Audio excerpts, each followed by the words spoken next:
Hi friends, welcome back to Surya study circle. అందరికీ ఉపాధి శుభాకాంక్షలు అండి. ఈరోజు డిఎస్సి కానిస్టేబుల్స్కి సంబంధించి మరియు 10th క్లాస్కి సంబంధించి ఒక జీకేలో భాగంగా ఒక కాన్సెప్ట్ని తీసుకొని రావడం జరిగింది. ఆ కాన్సెప్ట్ ఏంటి అంటే కాంతి. న్యాచురల్ ఫినామినాస్లో మొదటిదైనటువంటి కాంతి అనే పాఠ్యభాగం గురించి మనం ఈరోజు మాట్లాడుకుంటాం. అయితే ఇది ఒక క్లాస్తో అయిపోయేది కాదండి, పెద్ద చాప్టరు, ఖచ్చితంగా బిట్ ఎక్స్పెక్ట్ చేయాల్సినటువంటి లొకేషన్ ఉన్నటువంటి చాప్టరు. సో దీన్ని మనం ఒక 2-3 లేదా అంతకు మించి అయినటువంటి పార్ట్స్గా చెప్పుకుందాం. ఎక్కువ లెంతీ లేకుండా తక్కువ లెంతీతో ఎక్కువ వీడియోస్ చేసుకుందాం అన్నట్టు. అయితే కాంతి దీన్ని మనం ఇంగ్లీష్లో ఏమంటుంటామంటే లైట్ అంటుంటాం. ఇంగ్లీష్లో లైట్ అంటాం. సో అయితే కాంతి అంటే ఏంట్రా అంటే, కాంతి అనేది నిజానికి చెప్పాలంటే ఒక శక్తి స్వరూపం. అయితే శక్తి స్వరూపం అంటే మనం శక్తిని సృష్టించలేము మరియు దాన్ని నాశనము చేయలేము. ఒక చోటు నుండి ఇంకొక చోటుకి, ఒక మార్గం నుండి ఇంకొక మార్గానికి, ఒక విధానం నుండి ఇంకొక విధానానికి మనం మార్చుకునేదాన్ని మనం స్వరూపము అని చెప్తాం, శక్తి స్వరూపము అని చెప్తాం. అలాంటిదే ఈ లైట్ అనేది కూడా. అయితే ఈ కాంతి అనేది మనకు దృష్టి జ్ఞానాన్ని మరియు దృష్టి అనుభవాన్ని కలగజేయడానికి ఉపయోగపడేటువంటి ఒక భౌతిక రాశి అన్నమాట. దృష్టి జ్ఞానాన్ని కలగజేయడానికి ఉపయోగపడే ఒక భౌతిక రాశిని మనం ఏమంటాం అంటే కాంతి అంటాం అన్నమాట. కాంతి వలన మనకు ఒక దృష్టి జ్ఞానము, దాని యొక్క అనుభవం కలుగుతుంది అన్నట్టు, అంటే వస్తువుల్ని చూడగలుగుతాం అన్నట్టు. అయితే ఇక్కడ చూడడానికి మనకు ఏం సహాయపడతాయి అన్న విషయానికి వచ్చినప్పుడు కళ్ళు మనకు సహాయపడతాయి అంటాం. అర్థమైంది? సో అయితే ఈ కాంతి గురించి మనం అధ్యయనం చేసేటువంటి శాస్త్రాన్ని ఏమంటాం అంటే ఆప్టిక్స్ అంటామండి.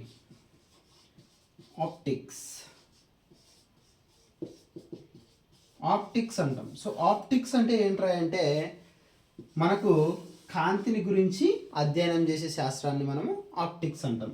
అయితే ఆప్టిక్స్ లాగానే ధ్వనిని గురించి అధ్యయనం చేసే శాస్త్రం ఒకటి ఉందండి. ధ్వనిని గురించి అధ్యయనం చేసే ఈ శాస్త్రాన్ని మనం ఏమంటాం అంటే అకౌటిక్స్ అంటామండి. ఏమంటామండి? అకౌటిక్స్. సో అకౌటిక్స్ అంటే ఏంటంటే ధ్వనిని గురించి అధ్యయనం చేసే శాస్త్రం అన్నట్టు. అయితే మనం చూడడానికి కళ్ళు అవసరం అని చెప్తున్నాం కదండి, మరి ఈ కళ్ళ గురించి అధ్యయనం చేసేటువంటి శాస్త్రం కూడా ఒకటి ఉందండి. సందర్భం వచ్చింది కాబట్టి మాట్లాడుకుంటున్నాం. సో అయితే ఈ కళ్ళను గురించి అధ్యయనం చేసే శాస్త్రాన్ని ఏమంటాం అంటే ఆప్థమాలజీ అంటామండి. ఆప్థమాలజీ. మరి కళ్ళకు సంబంధించినటువంటి డాక్టర్ని ఏమంటాం అంటే ఆప్థమాలజిస్ట్ అంటామండి. ఆప్థమాలజిస్ట్. అర్థమవుతుందండి? సో మనం చూడడానికి దృష్టి జ్ఞానం కావాలి అంటే మనకి ఎవరు సహాయపడతారు అంటే కళ్ళు సహాయపడతామంటున్నాం. సో ఈ కళ్ళ గురించి అధ్యయనం చేసే శాస్త్రాన్ని ఆప్థమాలజీ అంటున్నాం. ఈ కళ్ళ గురించినటువంటి డాక్టర్ని మనము ఆప్థమాలజిస్ట్ అని చెప్తున్నాం. అయితే కాంతిని గురించి అధ్యయనం చేసే శాస్త్రాన్ని ఆప్టిక్స్ అంటున్నాం. ధ్వనిని గురించి అధ్యయనం చేసే శాస్త్రాన్ని అకౌటిక్స్ అని చెప్తున్నాం. అయితే ఇది కాంతిని గురించి అధ్యయనం చేసే శాస్త్రం. అలా కాకుండా కాంతిని కొలిచే శాస్త్రం ఒకటి ఉందండి. కాంతిని కొలిచే శాస్త్రం ఒకటి ఉంది. దీన్ని మనం ఫోటోమెట్రీ అని చెప్తామండి. ఫోటోమెట్రీ అని చెప్తామండి. అయితే ఇది గ్రీకు భాష నుండి రావడం జరిగిందండి ఫోటోమెట్రీ అనేది. ఇందులో ఫోటో అంటే కాంతి అని, మెట్రీ అంటే మెట్రాన్ అంటామండి. సో మెట్రీ అంటే కొలత, మెజర్మెంట్ అని చెప్తామండి. సో ఫోటో అంటే లైట్ అని, మెట్రీ లేదా మెట్రాన్ అంటే మెజర్మెంట్ లేదా కొలత అని మనం చెప్తాం. ఈ రెండింటి కలయికనే ఫోటోమెట్రీ అంటే కాంతిని కొలిచేటువంటి శాస్త్రం. ఇది కాంతి అధ్యయన శాస్త్రం, ఇది కాంతిని కొలిచేటువంటి శాస్త్రం. ఓకేనా? ఈ పదాలు గ్రీక్ భాష నుండి తీసుకోవడం జరిగింది అన్నట్టు. అయితే ఇక్కడ ఫోటాన్ అనేది ఒక మాట వినబడుతుంటుందండి. ఫోటాన్. సో ఫోటాన్ అంటే ఏంటంటే ప్యాకెట్ ఆఫ్ ఎనర్జీ ప్యాకెట్స్ని మనం ఫోటాన్స్ అని చెప్తుంటాం. ఎనర్జీ ప్యాకెట్స్ని మనం ఏమని చెప్తాం అంటే ఫోటాన్స్ అని చెప్తామండి. ఇది కాంతి గురించి చిన్న బేసిక్ అనమాట. అయితే ఈ కాంతిని గురించి మనం కొంచెం డీటెయిల్గా వెళ్ళామంటే ఈ కాంతి అనేది ఉత్పత్తి చేసే పదార్థాల ఆధారంగా అంటే జనించేటువంటి పదార్థాల ఆధారంగా అంటే జనకాల ఆధారంగా లేదా ప్రకాశించేటువంటి ప్రకాశాన్ని బేస్ చేసుకొని ఈ కాంతిని ఏమంటారంటే ఈ కాంతిని ఉత్పత్తి చేసేటువంటి విధానాన్ని బేస్ చేసుకొని పదార్థాలని రెండు రకాలుగా విభజించడం జరిగింది. అంటే కాంతి ప్రకాశించే విధానాన్ని బట్టి కాంతి వస్తువులు రెండు రకాలు అన్నట్టు. అందులో మొదటి దాన్ని మనం ఏమంటాం అంటే స్వయం ప్రకాశకాలు. స్వయం ప్రకాశకాలు అంటాం. దీన్నే సెల్ఫ్ ల్యూమినస్ అని చెప్తుంటాం. రెండోది ఏంటంటే అస్వయం ప్రకాశకాలు. అస్వయం ప్రకాశకాలు. అయితే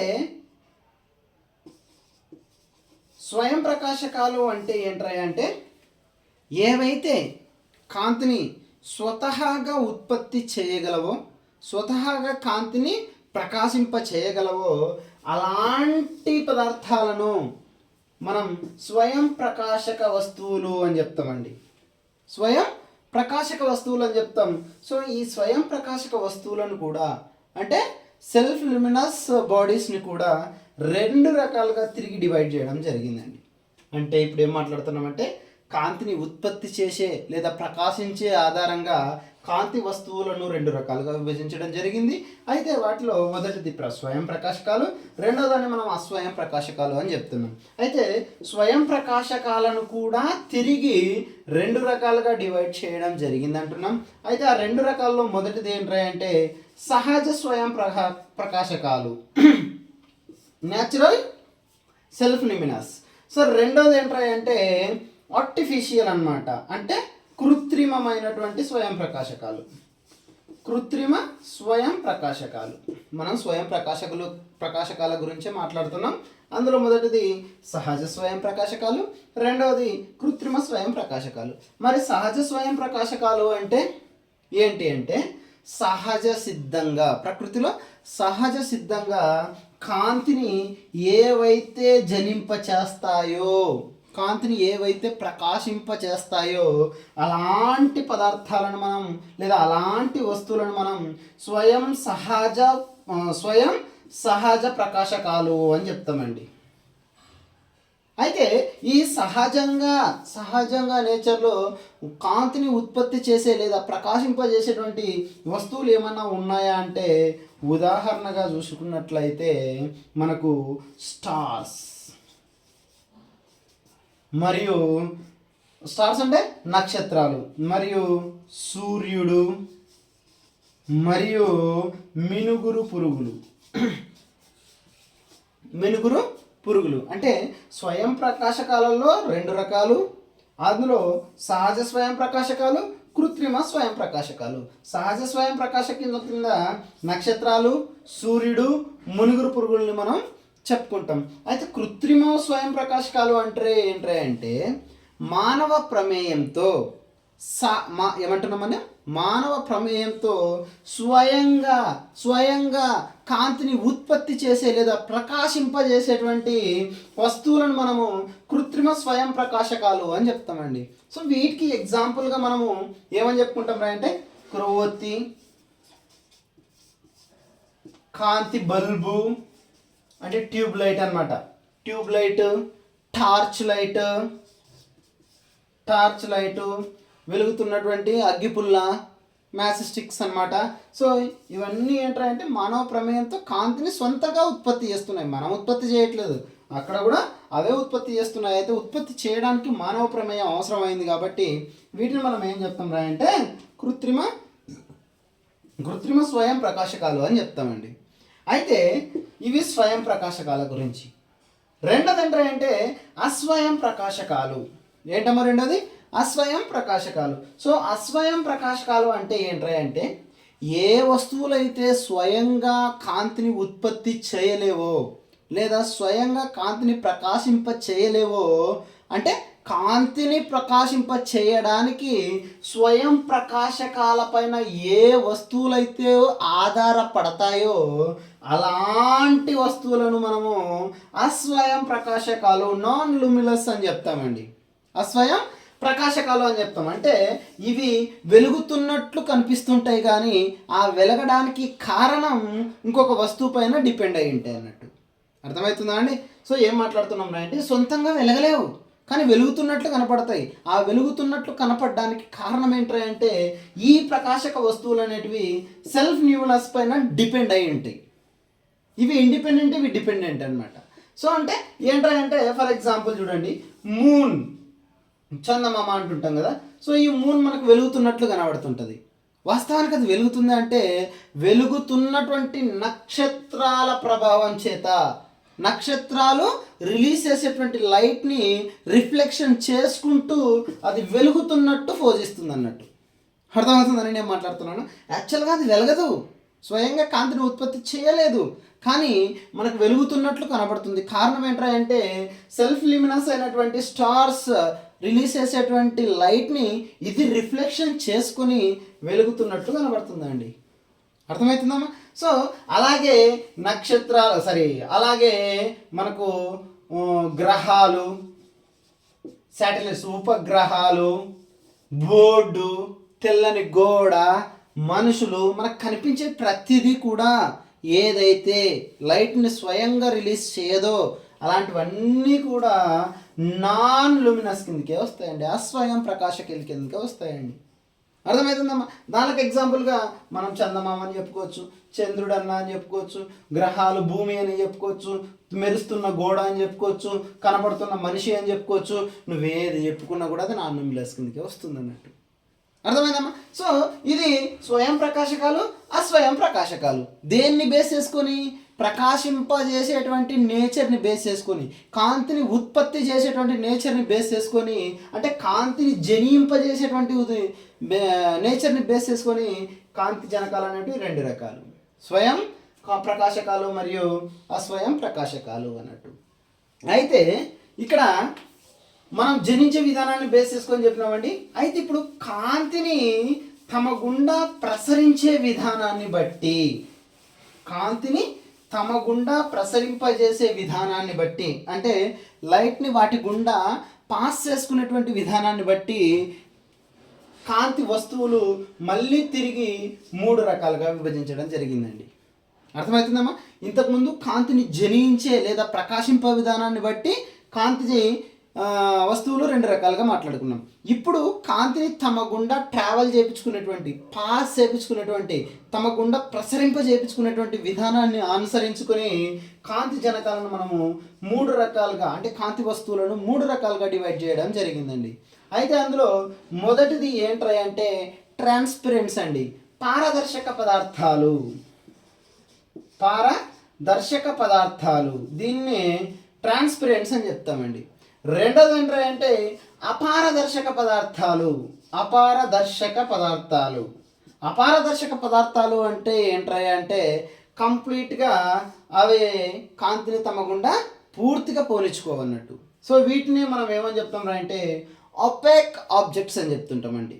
ఒపెక్ ఆబ్జెక్ట్స్, వీటిని అయితే ట్రాన్స్పరెన్స్ అంటాం, వీటిని అయితే ఒపెక్ ఆబ్జెక్ట్స్ లేదా అపక్యూ ఆబ్జెక్ట్స్ అని చెప్తుంటాం అన్నట్టు. మూడో రకం ఏంటంటే పాక్షిక పారదర్శక పదార్థాలు. ఏంటమ్మా మూడోది? పాక్షిక పారదర్శక పదార్థాలు. వీటిని మనము సెమీ ట్రాన్స్పరెన్స్ అని చెప్తుంటామండి. అంటే సగం పంపిస్తాయి, సగం పంపించవు అన్నట్టు.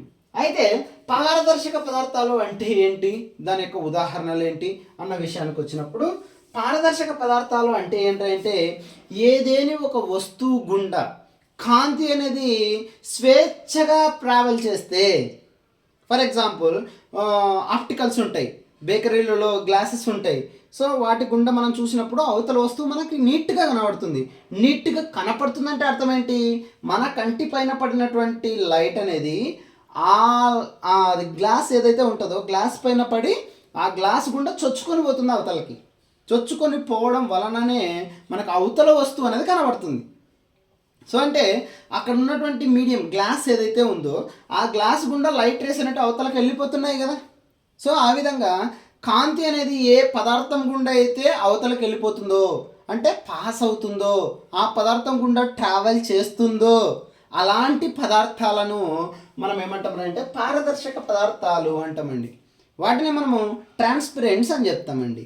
సో ఈ ట్రాన్స్పరెన్స్ కనుక ఉదాహరణ కనుక తీసుకున్నట్లయితే గాలి గుండా లైట్ ట్రావెల్ అవుతుందా లేదా? మరి ఇప్పుడు లైట్ ఆడ పడుతుంది, మధ్యలో గాలి ఉంది, రీచ్ అవుతుంది కదా. అంటే నేను గాలి గుండా చూసినప్పుడు నాకు లైట్ కనబడుతుంది కదా, లేదా నేను గాలి గుండా చూసినప్పుడు నాకు ఆ బోర్డు అనేది విజువల్ అవుతుంది కదా.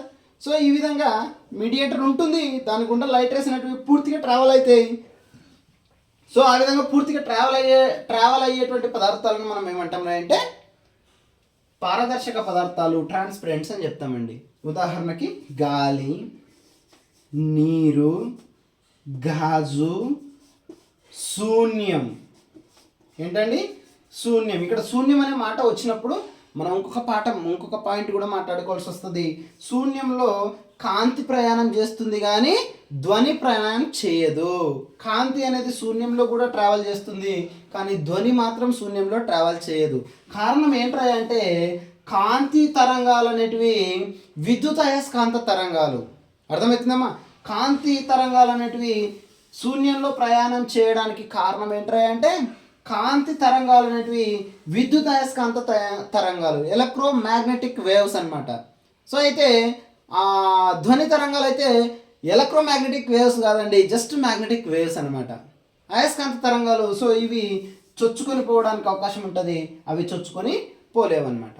అయితే ఇంకొకటి ఏంటంటే అందుకే మనం చూడండి, ఎప్పుడైనా మెరుపులు మెరిచినప్పుడు, ఉరుములు ఉరిమినప్పుడు, పిడుగులు పడినప్పుడు, ఎస్పెషల్లీ పిడుగులు పడినప్పుడు మనకు ఫస్ట్ లైట్ కనబడుతుంది, తర్వాతనే మనకు సౌండ్ వినబడుతుంది. కారణం ఏంటంటే శూన్యంలో లైట్ ట్రావెల్ చేస్తుంది కానీ సౌండ్ ట్రావెల్ చేయడానికి ఎక్కువ సమయం పడుతుంది అన్నట్టు, ట్రావెల్ చేయదు. ఇంకొకటి ఏంటంటే గాల్లో మనకు లైట్ అనేది చాలా వేగంతో ట్రావెల్ చేస్తుంది. అదే గాల్లో సౌండ్ అనేది 330 మీటర్ పర్ సెకండ్ స్పీడ్తో ట్రావెల్ చేస్తుంది. అదే లైట్ అయితే మనకు 3 × 10⁸ మీటర్ పర్ సెకండ్ స్పీడ్తో ట్రావెల్ చేస్తుంది. కాబట్టి ఇది ఎక్కువ స్పీడ్తో ట్రావెల్ చేస్తుంది, తక్కువ స్పీడ్తో ట్రావెల్ చేస్తుంది. అర్థమవుతుందమ్మా? సో అందుకే మనకు ఫస్ట్ వెలుగు కనపడిన తర్వాత ఉరుము, సౌండ్ వినపడడం అనేది జరుగుతూ ఉంటుంది అన్నట్టు. అర్థమవుతుందమ్మా? సో గాలి, నీరు, గాజు, శూన్యం అనేటివి పారదర్శక పదార్థాలకు ఉదాహరణలుగా మనం చెప్పుకుంటాం. రెండోది ఏంటంటే అపారదర్శక పదార్థాలు అంటే ఇవి కంప్లీట్గా కాంతి ప్రసరణకు విరోధకాలు అంటారు. వీటిని కాంతి ప్రసరణకు విరోధకాలు అంటారు. అంటే కాంతి వాటి గుండా ఎలాంటి పరిస్థితుల్లో కూడా ట్రావెల్ చేయదు అన్నట్టు. ఫర్ ఎగ్జాంపుల్ బోర్డు ఉంది, బోర్డుకి అవతల ఉన్నటువంటిది నాకు కనపడడం లేదంటే లైట్ రేస్ అనేటివి బోర్డుని దాటుకొని అవతలకి వెళ్ళట్లేదు అనేది దాని అర్థం, అవునా? సో ఒకవేళ వెళ్ళెట్టుగా ఉంటుంది వాటిని ట్రాన్స్పరెన్స్ అంటాం, అవతలది మనకు నీట్గా విజువల్ అయ్యేది. సో ఇక్కడ ఈ బోర్డు అనేది మనకు ఒపేక్ ఆబ్జెక్ట్గా పనిచేస్తుంది, అంటే అపారదర్శక పదార్థంగా పనిచేస్తుంది. అందుకే లైట్ రేస్ ఇక్కడ పడినటువంటి లైట్ రేస్ వెనుదిరిగి వస్తాయి కానీ లోపలికి చొచ్చుకొని పోవడం లేదన్నట్టు. అర్థమవుతుందమ్మా? సో ఇలాంటి పదార్థాలను మనం ఏమంటాం అంటే అపారదర్శక పదార్థాలు అని చెప్తాం, ఒపేక్ ఆబ్జెక్ట్స్ అని మనం మాట్లాడతాం అన్నట్టు. ఉదాహరణగా మానవ శరీరం, బోర్డు, గోడ, ఇంకా ఈ మార్కర్, అర్థమవుతుందా, విండోస్. సో ఇవన్నీ ఏంటంటే అపారదర్శక పదార్థాలకు ఉదాహరణలుగా మనం మాట్లాడుకుంటాం. అయితే మూడోది ఏంటంటే పాక్షిక పారదర్శక పదార్థాలు, ట్రాన్స్లూసెన్సెస్ అని చెప్తామన్నమాట. వీటిని మనం ఇంకా ఏమని చెప్తాం అంటే సెమీ ట్రాన్స్పరెన్స్ అని కూడా మనం మాట్లాడతాం అన్నట్టు. సో అయితే ఏంటంటే దీని కథ ఏంటంటే పాక్షిక పారదర్శకాల్లో పాక్షికత అంటే పార్షియల్గా, అంటే కాంతి అనేది కొన్ని ఆబ్జెక్ట్స్ గుండా పాక్షికంగా అంటే కొంతవరకు వెళ్ళినట్లే ఉంటుంది, కొంతవరకు వెళ్ళనట్లు ఉంటుంది. అంటే అటువైపు ఉన్నటువంటి వస్తువులు క్షుణ్ణంగా విజువల్ కావు. అంటే క్షుణ్ణంగా విజువల్ కావట్లేదు అంటే ఈ కాంతి అనేది స్పష్టంగా పూర్తిగా స్వేచ్ఛగా అవతల వైపుకి వెళ్ళడం లేదు అని దాన్ని మనం అర్థం చేసుకోవాలి. సో ఫర్ ఎగ్జాంపుల్గా చూసినట్లయితే గరుకు గాజు మనం మిద్దెల పైన వెంటిలేషన్ కోసం అనేసి కొన్ని రఫ్గా ఉన్నటువంటి గ్లాసెస్ని మనం అరేంజ్ చేస్తూ ఉంటాం. వాటి గుండా మనం కిందికి చూస్తే కింద ఉన్నటువంటి వస్తువుల యొక్క షాడో లాగా లేదా ఒక ఆకారంలా కనబడుతుంది, కానీ ఆ వస్తువు ఏంటి అనేది మనకు స్పష్టంగా తెలియదు అన్నట్టు. సో అలాంటి వస్తువుల్లో కాంతి పాక్షికంగా లోపలికి పోతుంది, అపాక్షికంగా అది బయటే ఉంటుంది అనమాట. సో పాక్షికంగా లోపలికి పోతుంది, పాక్షికంగా బయట ఉంటుంది, కాబట్టి అలాంటి పదార్థాలను మనం పాక్షిక పారదర్శక పదార్థాలు అని చెప్తాం అన్నట్టు. ఇంకోటి ఏంటంటే నూనె పూసినటువంటి కాగితం చూడండి. నూనె పూసినటువంటి కాగితాన్ని మనం ముందుగా పెట్టుకొని అవతల ఉన్నటువంటి వస్తువును కనుక గమనించినట్లయితే అక్కడ ఏదో వస్తువు ఉందని తెలుస్తుంది, కానీ లేదా అక్కడ ఏదో ఒక ఆబ్జెక్ట్ ఉందని తెలుస్తుంది, కానీ ఆ ఆబ్జెక్ట్ ఏది ఎలా ఉంది అనేది మాత్రం స్పష్టంగా తెలుసుకోలేకపోతాం అన్నట్టు. అంటే స్పష్టంగా కనిపించదని దాని అర్థం. స్పష్టంగా కనిపించట్లేదు అంటే లైట్ రేస్ అనేటివి స్వేచ్ఛగా అవతలకి మూవ్ కావట్లేదు అనేది మనం అర్థం చేసుకోవాలి. సో అలాంటి పదార్థాలను వ్యాక్స్ కూడా చూడండి, వ్యాక్సెస్ కూడా చూడండి. సో ఇలాంటి పదార్థాలను మనము పాక్షిక పారదర్శక పదార్థాలని మనం చెప్పుకుంటాం. ఓకేనమ్మా. సో ఇది కాంతి ప్రసరింపజేసే విధానాన్ని బట్టి కాంతి వస్తువులు లేదా కాంతి పదార్థాలు 3 రకాలుగా మనం మాట్లాడుకుంటాం. ఓకేనమ్మా. సో దాని తర్వాత ఏంటయ్యా అంటే మనము ఈ కాంతికి సంబంధించినటువంటి ఈ చాప్టర్లో కొన్ని టర్మినాలజీస్ మనం నేర్చుకోవాలండి. ఆ టర్మినాలజీస్ ఏంటయ్యా అంటే కాంతి యొక్క మీడియం, లైట్ మీడియం అంటాం. మీడియం అంటే కాంతికి ఒక మీడియం అనేది ఉంటుందండి. సో ఆ మీడియం లేకపోయినా కూడా కాంతి అనేది ట్రావెల్ చేస్తుంది. అయితే మీడియం అనేది చాలా వస్తువులకు అవసరంగా ఉంటుంది. అయితే కాంతి అనేది మీడియం లేకపోయినా అంటే యానకం అన్నట్టు. యానకం, కాంతి యానకం. రెండోది ఏంటంటే కాంతి వేగం. మూడోది ఏంటంటే కాంతి తీవ్రత. నాలుగోది ఏంటంటే పారాసెక్ అండి, సారీ పారాసెక్. పారాసెక్ అంటే ఏంటి? మరియు ఐదోది ఏంటంటే బిహేవియర్ ఆఫ్ లైట్ అని చెప్తామండి. దాన్నే కాంతి అభివాహం అని చెప్తామండి, కాంతి అభివాహం. సో ఈ టర్మ్స్ గురించి తెలుసుకుంటే మనకు ఒక బిట్ పడడానికి అవకాశం ఉన్నటువంటి లొకేషన్ అన్నట్టు. అందుకనేసి మనము ఎక్స్ప్లెయిన్ చేస్తాం. చూడండి, కాంతి యానకం అంటే ఏంటి అంటే కాంతి అనేది ఏ పదార్థాన్ని బేస్ చేసుకొని ట్రావెల్ చేస్తుందో, అంటే కాంతి ప్రయాణించడానికి ఏ పదార్థం అయితే సహాయం చేస్తుందో, అర్థమవుతుందా? కాంతి ట్రావెల్ చేయడానికి ఏ పదార్థం ఉపయోగపడుతుందో అలాంటి పదార్థాలన్నింటినీ మనం ఏమంటాం అంటే యానకాలు అని చెప్తామండి. ఇప్పుడు చూడండి, కాంతి అనేది గాలిలో ట్రావెల్ చేస్తుంది, అంటే కాంతి ట్రావెల్ చేయడానికి గాలి సహాయపడుతుంది. సో కాబట్టి ఈ గాలిని మనం ఏమని చెప్తాం అంటే యానకము అని చెప్తాం. ఎవరికి అంటే కాంతికి యానకము అని చెప్తామండి. మరి యానకం అంటే అది ఫార్వర్డ్ అవ్వడానికి, మూవ్ అవ్వడానికి సహాయపడేటువంటి సహాయకారి. సింపుల్గా చెప్పాలంటే మీడియేటర్. ఓకేనమ్మా. సో ఇలా యానకాలు అనమాట. రెండోది ఏంటంటే కాంతి వేగం.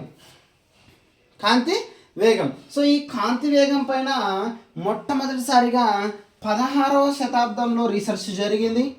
ఆ రీసెర్చ్ చేసినటువంటి కాంతి వేగాన్ని కనుక్కున్నటువంటి వ్యక్తి ఎవరు అంటే గెలీలియో అనేటువంటి శాస్త్రవేత్త. అయితే ఖచ్చితంగా కనుక్కోలేకపోయినాడు అండి ఈయన. మొదట దానిపైన అధ్యయనం చేసినాడు, కొంతవరకు అయితే కాంతి వేగాన్ని కనుక్కోవడం జరిగింది. అయితే ఈ కాంతి వేగాన్ని ల్యాబ్లో సూర్యకిరణాలను ఆధారంగా చేసుకొని ఖచ్చితమైనటువంటి వేగాన్ని కనుక్కున్నటువంటి వ్యక్తి ఎవరైనా ఉన్నారా అంటే ఆయన పేరే ఫోకాల్ట్ అండి, ఫోకాల్ట్. సో ఈ ఫోకాల్ట్ అనేటువంటి శాస్త్రవేత్త కాంతి వేగాన్ని స్పష్టంగా కనుక్కోవడం జరిగింది. అయితే కాంతి వేగం ఎంత అన్న విషయాన్ని కూడా మనకు స్పష్టంగా తెలియజేయడం జరిగింది. ఆ తెలియజేసినటువంటి వ్యక్తి ఎవరు అంటే మనకు ఫోకాల్ట్ అనేటువంటి శాస్త్రవేత్త. సో ఫోకాల్ట్ కాంతి వేగం ఎంత అని నిరూపించడం జరిగింది అంటే 3×10⁸ మీటర్/సెకండ్ అనేటువంటి విషయాన్ని ఆయన స్పష్టంగా ప్రూవ్ చేసి అతి ఖచ్చితంగా కనుక్కోవడం జరిగిందండి. అతి ఖచ్చితంగా ల్యాబ్లో కనుక్కోవడం జరిగింది. తర్వాత ఇంకొకటి కాంతి సంవత్సరం. కాంతి సంవత్సరం ఏంటండి? కాంతి సంవత్సరాన్ని గురించి కూడా మనం తెలుసుకోవాలండి. కాంతి సంవత్సరం అంటే ఏంటి అంటే కాంతి ఒక సంవత్సర కాలంలో ప్రయాణించినటువంటి దూరాన్ని మనం ఏమని చెప్తాం అంటే కాంతి సంవత్సరం అని చెప్తాం. సో ఈ కాంతి సంవత్సరం అనేది పెద్ద దూరాలని కనుక్కోవడానికి యూనిట్స్గా ఉపయోగపడుతుందండి. ఫర్ ఎగ్జాంపుల్ భూమికి మరియు గ్రహాలకి లేదా భూమికి సూర్యునికి లేదా భూమికి చంద్రునికి మధ్య దూరాలని కనుక్కోవడానికి ఏ యూనిట్స్ని వాడతాం అంటే మనం కాంతి సంవత్సరాలను వాడడం జరుగుతుందండి. అయితే కాంతి సంవత్సరానికి ఒక విలువ ఉందండి. ఆ విలువ ఏంటంటే 9.4 × 10⁻15 metre per second. 10⁻15 metre per second లేదా 9.4 × 10⁻12 kilometre per second. Kilometre per hour అని చెప్తుంటామండి. కిలోమీటర్ పర్ హార్ అని చెప్తుంటాం. సో ఈ విధంగా మనం కాంతి సంవత్సరాన్ని కొలవడం జరుగుతుంది. మరి కాంతి సంవత్సరాన్ని ఎట్లా కనుక్కుంటాం బాయ్? ఎట్లా కనుక్కుంటాం కాంతి సంవత్సరాన్ని అన్న విషయానికి వస్తే మిత్రమా చూడండి, ఒక సంవత్సరానికి ఎన్ని రోజులు అని మనం ఖచ్చితంగా లెక్కించుకున్నట్లయితే 365.25 రోజులు అండి. అవునా? అంటే కాల్ అనమాట. సో ఈ కాల్ కలిపితే 4 సంవత్సరాలకు ఒకసారి ఒక రోజుగా మనం లెక్క కడుతుంటాం. సో 365 రోజులు. ఒక రోజుకి ఎన్ని గంటలు? 24 గంటలు. ఒక గంటకి ఎన్ని నిమిషాలు? 60 నిమిషాలు. ఒక నిమిషానికి ఎన్ని సెకండ్లు? 60 సెకండ్లు. సో వీటన్నింటినీ మల్టిప్లైడ్ చేస్తూ గాలిలో లేదా శూన్యంలో కాంతి వేగం ఎంత అనే దాంతో మల్టిప్లైడ్ చేస్తే అంటే 3 × 10⁸ మీటర్ పర్ సెకండ్తో కనుక మల్టిప్లైడ్ చేస్తే మనకు వచ్చే విలువ ఎంత అంటే 9.4 × 10⁻15 మీటర్ పర్ సెకండ్. దీన్నే మనం కాంతి సంవత్సరం అని చెప్తామండి. దీన్ని మనం ఏమని చెప్తాం? కాంతి సంవత్సరం అని చెప్పుకుంటాం అన్నట్టు. ఓకేనమ్మా? సో కాంతి వేగం, కాంతి సంవత్సరం మరియు కాంతి తీవ్రత మరియు కాంతి అభివాహం. కాంతి తీవ్రత మరియు కాంతి అభివాహం. కాంతి తీవ్రతను కనుక మనం చూసినట్లయితే ఒక పాయింట్ గుండా అంటే ఒక బిందు పరిమాణం గుండా ఒక పర్టికులర్ యాంగిల్తో, అర్థమవుతుందమ్మా? ఒక బిందు కోణం గుండా, ఒక బిందు వంటి పరిమాణం గుండా అంటే ఒక చిన్న డాట్ గుండా. సో ఒక చిన్న డాట్ గుండా ఒక కరెక్ట్గా యాంగిల్లో, అర్థమవుతుందా? సో ఒక పాయింట్ గుండా ఒక యాంగిల్లో లైట్ ఒక సెకండ్కి ఎంత ట్రావెల్ అవుతుందో అంటే ఎంత కాంతిని విసర్జింపజేస్తుందో, ఉద్గారం చేస్తుందో దాన్ని మనం ఏమని చెప్తామంటే కాంతి తీవ్రత అంటామండి. ఏమంటామండి? కాంతి తీవ్రత అని చెప్తామండి. కాంతి తీవ్రత అని చెప్తాం. మరి ఇక్కడ కాంతి అభివాహం అంటే ఏంటంటే కాంతి అనేది ఒక సెకండ్ కాలంలో ఇక్కడైతే ఏంటంటే ఒక డాట్ అనేటువంటి పరిమాణం గుండా ఒక పర్టికులర్ యాంగిల్లో, స్ట్రైట్ యాంగిల్లో ఎంత కాంతిని ఉద్గారం చేస్తుందో దాన్ని మనం కాంతి తీవ్రత అంటాం. అంటే పాయింట్ సైజ్ గుండా ఎంత లైట్ అనేది ఒక పర్టికులర్ యాంగిల్తో ఉద్గారం చేస్తుందో, ఏమంటారంటే డిస్పర్స్ చేస్తుందో దాన్ని మనం ఏమని చెప్తాం అంటే కాంతి తీవ్రత అని చెప్తాం. అయితే కాంతి అభివాహం అంటే ఏంటంటే ఒక్క సెకండ్ కాలంలో ఎంత కాంతి అనేది కాంతి జనకం నుండి ఉద్గారం అవుతుందో దాన్ని కాంతి అభివాహము అని చెప్తామండి. సో కాంతి అభివాహానికి ప్రమాణాలు ఏంటంటే క్యాండిలాస్. ఏంటండి? సరే ల్యూమెన్స్ అండి. ల్యూమెన్స్ ఏంటమ్మా? ల్యూమెన్స్. అర్థమవుతుందమ్మా? So lumens. ఒక ల్యూమెన్ అంటే ఎంత అనే విషయానికి వస్తే 3.26 కాంతి సంవత్సరాలు. 3.26 కాంతి సంవత్సరాలు అని మనం చెప్పుకుంటాం. అయితే కాంతి తీవ్రతకు ప్రమాణాలు ఏంటంటే క్యాండిలాస్ అండి. ఈ క్యాండిల్ అనేది కాంతి తీవ్రతకు కాంతి తీవ్రతకు అంతర్జాతీయ ప్రమాణంగా చెప్పుకుంటామండి. అంతర్జాతీయ ప్రమాణంగా చెప్పుకుంటాం. 2006 డిఎస్సిలో అడిగినటువంటి మాట అండి. ఏంట్రా అంటే కాంతి తీవ్రతకు ప్రమాణాలు ఏంటి అంటే క్యాండిలాస్గా మనం చెప్పుకుంటాం. క్యాండిలాస్గా చెప్పుకుంటాం. అయితే ఒక ల్యూమెన్ అంటే మనం ఎంత మాట్లాడుకున్నామండి? సారీ అండి, ల్యూమెన్ అంటే 12.56 క్యాండిలాస్ అండి. 12.56 క్యాండిలాస్. 12.56 ఇక్కడ ఎరేస్ చేసుకోండి. ఇక్కడ 3.26 కాదు, సారీ అండి, 12.56 క్యాండిలాస్. ఒక ల్యూమెన్ అంటే 12.56 క్యాండిలాస్ అన్న విషయాన్ని మీరు గుర్తుపెట్టుకోవాలి. తర్వాత చూడండి పారాసెక్. ఏంటండి? పారాసెక్. సో పారాసెక్ అంటే ఏంట్రా అంటే పొడవులను కానీ లేదా దూరాలను కానీ ఏమంటున్నామండి? పొడవులను కానీ దూరాలను కానీ కొలవడానికి ఉపయోగించేటువంటి అతిపెద్ద ప్రమాణం, అతిపెద్ద యూనిట్ అన్నమాట. Large unit to measure the length is called as parsec అంటామండి. అంటే అతిపెద్ద దూరాలను కొలవడానికి ఉపయోగించేటువంటి యూనిట్స్ని మనం పారాసెక్స్ అని చెప్తాం. సో ఇది అతిపెద్ద యూనిట్స్ అనమాట కొలత, పొడవులను కొలవడానికి. మరి అతి చిన్న యూనిట్స్ ఏమైనా ఉన్నాయా కొలతను కొలవడానికి అంటే ఫెర్మి అనేది యూనిట్ అండి. సో ఇవి అతి చిన్న కొలతను కూడా కొలవడానికి ఉపయోగపడుతుంది అన్నట్టు.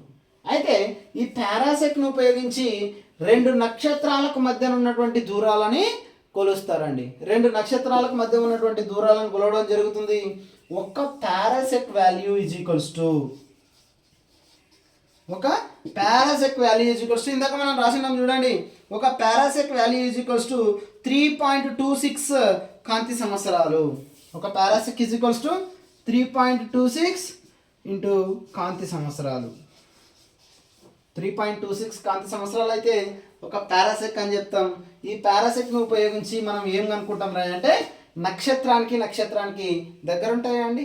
చాలా దూరం ఉంటాయి. సో అంత దూరాన్ని మనం ఒక నక్షత్రానికి ఇంకొక నక్షత్రానికి మధ్య ఉన్నటువంటి దూరాన్ని పారాసెక్స్లో మనం కొలుస్తాము. అయితే ఒక పారాసెక్ ఈజ్ ఈక్వల్స్ టు 3.26 కాంతి సంవత్సరాలు అని మనం చెప్పుకుంటాము. అయితే ఈ కాంతి అనేది తరంగ దైర్ఘ్యం పైన కానీ, ఇంపార్టెంట్ అండి, తరంగ దైర్ఘ్యం పైన కానీ అంటే వేవ్ లెంత్ పైన కానీ, పౌనఃపున్యం పైన కానీ, మరియు దాని తీవ్రత పైన కానీ ఎలాంటి పరిస్థితిలోనూ ఆధారపడదు. It cannot depends on their intensity of light, frequency of light and also wavelength of light. అర్థమవుతుందమ్మా? దాని యొక్క కాంతి వేగం అనేది తరంగ దైర్ఘ్యం పైన డిపెండ్ అవ్వదు, దాని యొక్క పౌనఃపున్యం పైన, ఫ్రీక్వెన్సీ పైన డిపెండ్ అవ్వదు, దాని యొక్క ఇంటెన్సిటీ పైన కూడా డిపెండ్ అవ్వదు. అయితే ఈ కాంతి వేగం అనేది శూన్యంలో ఉన్నప్పుడు అది అదిశ రాశి అంటే స్కేలార్ క్వాంటిటీ. శూన్యంలో ఉన్నప్పుడు అది ఒక స్కేలార్ క్వాంటిటీ. అర్థమైందమ్మా? సో ఇది కాంతికి సంబంధించినటువంటి ఒక బేసిక్ ఇన్ఫర్మేషన్, ఫస్ట్ క్లాస్ అన్నమాట. సో దీని తర్వాత మనం రేపటి క్లాస్లో కాంతి ధర్మాల గురించి మనం మాట్లాడుకుంటాం. ఈ కాంతి ధర్మాల్లోనే మరియు లెన్స్ గురించి మాట్లాడతాం, మరియు మిర్రర్స్ గురించి మాట్లాడతాం, మరియు అవి ఫామ్ చేసేటువంటి రే డయాగ్రామ్స్ గురించి మాట్లాడతాం, వాటి యొక్క యాంగిల్స్ గురించి, వాటి యొక్క ఉపయోగాల గురించి క్లాస్ బై క్లాస్ మనం చర్చించుకుంటాం. సో ఎవరు కూడా మన వీడియోని స్కిప్ చేయకుండా చూడండి. చూసిన వాళ్ళు ప్రతి ఒక్కరు లైక్ చేయండి. మీకు తెలియని మీ ఫ్రెండ్స్ ఎవరైనా competitive exams like constable, DSC prepare అవుతుంటే వాళ్ళకి షేర్ చేయండి. అయితే ఈ బేసిక్ ఇన్ఫర్మేషన్ని 8th, 6th, 10th పిల్లలకి తప్పనిసరిగా చూపించండి. ఎందుకంటే వాళ్ళకి ఈ బేసిక్ తెలిస్తేనే రేపటికి ముందుకు రాగలుగుతారు. ఓకేనా అండి? ఇంకా ఎవరైనా మన ఛానల్ని సబ్స్క్రైబ్ చేయకుండా చూస్తున్నట్లయితే ప్లీజ్ సబ్స్క్రైబ్. థ్యాంక్ యూ అండి. Thank you very much. రేపటి క్లాస్లో మళ్ళీ కలుద్దాం. బాయ్.